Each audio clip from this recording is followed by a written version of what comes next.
Welcome to YouTube log. ಇವತ್ತಿನ log ಏನಪ್ಪ ಅಂದರೆ ಬೇಳೆ ಕರ್ಗಡ್ಬು ಇಲ್ಲಾಂದ್ರೆ ತೊಟ್ಟೊಳಗೆ ಅನ್ಬೋದು. ಯಾವ ಥರ ಮಾಡೋದು ಅಂತ ಈ ವಿಡಿಯೋದಲ್ಲಿ ತೋರಿಸ್ತೀನಿ ಬನ್ನಿ. ಎಲ್ಲರೂ ನನ್ನ ವಿಡಿಯೋ ನೋಡಿದ್ರೆ ಸಬ್ಸ್ಕ್ರೈಬ್ ಆಗಿರಿ, ಶೇರ್ ಮಾಡಿರಿ, ಶೇರ್ ಮಾಡಿರಿ, ಲೈಕ್ ಮಾಡಿರಿ, ಫಾಲೋ ಮಾಡಿರಿ. ಹಾಗೆ ಫಸ್ಟಿಗೆ ನೀರು 2 ಚಂಬಿಟ್ಟು ಮಳ್ಳಕ್ಕೆ ಇಟ್ಬಿಟ್ಟು ತೊಗರಿಬೇಳೆನ ತೊಳೆದ್ಬಿಟ್ಟು 1.5 ಲೋಟ ತೊಗರಿಬೇಳೆನ ತೊಳೆದ್ಬಿಟ್ಟು ಚೆನ್ನಾಗಿ ನೆನೆಸಿಟ್ಟಿದ್ದು ಒಂದು 5 ನಿಮಿಷ. ನೋಡಿರಿ ಈ ಥರ ತೊಗರಿಬೇಳೆನ ಇದನ್ನು ಹಾಕ್ಬಿಟ್ಟು ಚೆನ್ನಾಗಿ ಕುದಿಯಬೇಕು. ಉಪ್ಪು ಹಾಕಂದರೆ ಸ್ವಲ್ಪ ಟೇಸ್ಟ್ ಇರುತ್ತೆ, ಬೇಗ ಬೇಳೆ ಕದಡಲ್ಲ ಅನ್ನೋ ಉದ್ದೇಶಕ್ಕೆ ಉಪ್ಪು ಹಾಕಬೇಕು. ನೋಡಿ ಈಗೆಲ್ಲ ಬೆಂದಾಗೈತೆ. ಇದನ್ನು ಬಸ್ಕೊಬೇಕು. ಬೇಳೆ ಎಲ್ಲ ಬೆಂದಾದ್ಮೇಲೆ ರಸ ಬೇಳೆ ಸಪ್ರೇಟ್ ಬಸ್ಕೊಬೇಕು. ಈಗ ರಸ ಸೈಡಲ್ಲಿದೆ, ಬೇಳೆ ಬೆಂದಿದೆ.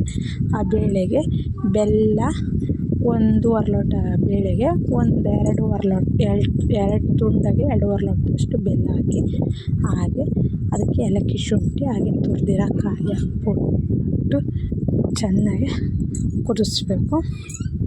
ಕುದಿಸಿದಾದಮೇಲೆ ಹೂರ್ಣನ ಗ್ರೈಂಡಿಗೆ ಹಾಕಬೇಕು. ಹೂರ್ಣ ರೆಡಿ ಆಗುತ್ತೆ. ನೋಡಿರಿ ಈಗ ಚೆನ್ನಾಗಿ ಕುದಿಸ್ತಾ ಇದ್ದೀನಿ. ಕುದಿಸಿದಾದ್ಮೇಲೆ ಗ್ರೈಂಡಿಗೆ ಹಾಕೊಬೇಕು. ನೋಡಿರಿ ಈಗೆಲ್ಲ ಬೆಂದು ಐತೆ. ಎಷ್ಟು ಚೆನ್ನಾಗಿ ಕುದಿಸಿದೆ ಅಂತ. ಈ ಥರ ಕುದಿಸಿದ್ರೆ ಟೇಸ್ಟ್ ಇರುತ್ತೆ. ಹಾಗೆ ಇದೆಲ್ಲ ಕುದಿಸಿದಾದ್ಮೇಲೆ ಈಗ ಬೇಳೆನ ಗ್ರೈಂಡ್ರಿಗೆ ಹಾಕೊಬೇಕು. ಗ್ರೈಂಡ್ರಿಗೆ ಹಾಕೊಂಡ್ರೆ ಆದಮೇಲೆ ನೋಡಿರಿ ಈಗ ಮಿಕ್ಸಿ ಜಾರಿಗೆ ಗ್ರೈಂಡ್ರಿಗೆ ಹಾಕೊಂತೀನಿ. ಗ್ರೈಂಡ್ರಿಗೆಲ್ಲ ಹಾಕೊಂಡಾದ್ಮೇಲೆ ಎಲೆನ ಮೈಲಿಟ್ಟು ಕಲಿಸ್ಕೊಬೇಕು. ಗ್ರೈಂಡ್ರಿಗೆಲ್ಲ ಹಾಕೊಂಬಂದಾದ್ಮೇಲೆ ನೋಡಿರಿ ಬೇಳೆ ಈ ಥರ ಇದೆ. ಇದು ಮಿಕ್ಸಿಲಲ್ಲೇ ಒಂದು ಸಲ ಆಡಿಸಿನಿ. ಇದು ಒಂದು ಸ್ವಲ್ಪ ರುಬ್ಬಿಕೊಂಡಿನಿ ಪಾತ್ರೆಯಲ್ಲಿ. ಇದೆಲ್ಲ ಆಯಿತು. ಈಗ ಯಾವ ಥರ ಮಾಡೋದಂತ ಹೇಳ್ತೀನಿ ಬನ್ನಿ. ಕರ್ಗಡ್ಬ ಹಾಗೆ 1 kg ಮೈಲೆ ಹಿಟ್ಟಲ್ಲಿ ಅರ್ಧ kg ಮೈಲೆ ಹಿಟ್ಟ ಕಲಿಸ್ಕೊಬೇಕು. ನಾವು ಬೇಳೆ ಎಷ್ಟು ಹಾಕಿರ್ತೀವೋ ಅಷ್ಟು ನೋಡಿ ಕಲಿಸ್ಕೊಳ್ರಿ. ಜಾಸ್ತಿ ಆದರೆ ಪೂರಿ ಮಾಡ್ಕೊಬೋದು. ಉಪ್ಪು ಹಾಕೊಂಡು ಮೈಲೆ ಹಿಟ್ಟು ಕಲಿಸ್ಕೊಬೇಕು. ಎಲೆನ ಈ ಥರ ಒಸ್ಕೊಂಡಿರ್ಬೇಕು. ಪೂರಿ ಥರ ಆದರೆ ತೆಳ್ಳಗಿರ್ಬೇಕು, ಸಣ್ಣಕ್ಕೆ. ನೋಡಿರಿ ಎಲೆ ಯಾವ ಥರ ಇದೆ ಅಂತ. ಇದಕ್ಕೆ ಒಂದು ಸೈಡ್ ನೀರು ಹಚ್ಚುತ್ತಾ ಇದ್ದೀನಿ. ಒಂದು ಸೈಡ್ ನೀರು ಹಚ್ಚಿದ್ರೆ ಸಾಕು, 2 ಸೈಡೇನು ಅವಶ್ಯಕತೆ ಇರಲ್ಲ. ಹೂರ್ಣ ಈ ಥರ ಇರುತ್ತಲ್ಲ, ಹಿಂಗೆ ಕೈಯಲ್ಲಿ ಮಿತ್ಕೆ ಮಾಡ್ಕೊಬೇಕು. ಮಿತ್ಕೆ ಮಾಡ್ಕೊಂಡ್ಮೇಲೆ ಅದರೊಳಗೆ ಇಡಬೇಕು, ಎಲೆ ಒಳಗೆ.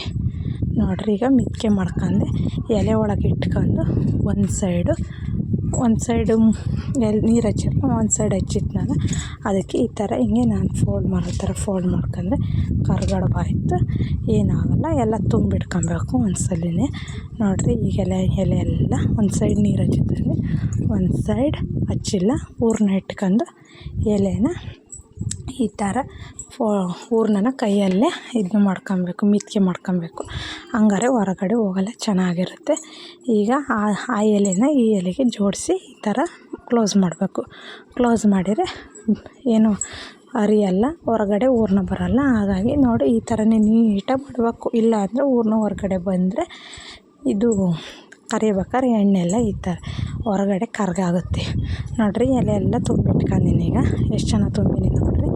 ಈಗೆಲ್ಲ ತುಂಬಿ ಎಲ್ಲ ಆದಮೇಲೆ ಒಂದು ಮರದಲ್ಲಿ ಇಟ್ಕೊಂಡು ಅದ್ರಲ್ಲಿ ಪ್ಲೇಟಲ್ಲಿ ಇಟ್ಕೊಂಡು ಒಂದು ಪ್ಲೇಟಲ್ಲಿ ಇದನ್ನೆಲ್ಲ ಈಗ ಕರಿಯೋಣ ಬನ್ನಿ. ಎಣ್ಣೆ ಕಾದಿದೆ ನೋಡಿರಿ. ಎಣ್ಣೆ ಕಾಯೋಕ್ಕಿಟ್ಟು ಎಣ್ಣೆಗೆ ಹಾಕಿ ಚೆನ್ನಾಗಿ ಕರಿಬೇಕು.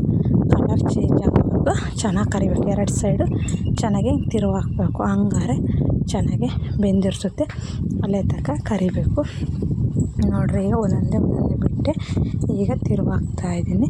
ಈಗ ನೋಡಿರಿ ಈ ಕಲರ್ ಚೇಂಜ್ ಆಯಿತು, ಬೇಯ್ತಾ ಇದೆ. ಈಗ ಕರ್ಗಡ್ಬು ಅನ್ನೋದು ಹೋಳ್ಗೆ ಅಂತೀವಿ, ಇದು ಕರ್ಗಡ್ಬು, 2ರಲ್ಲಿ ಏನಾರ ಅನ್ಬೋದು.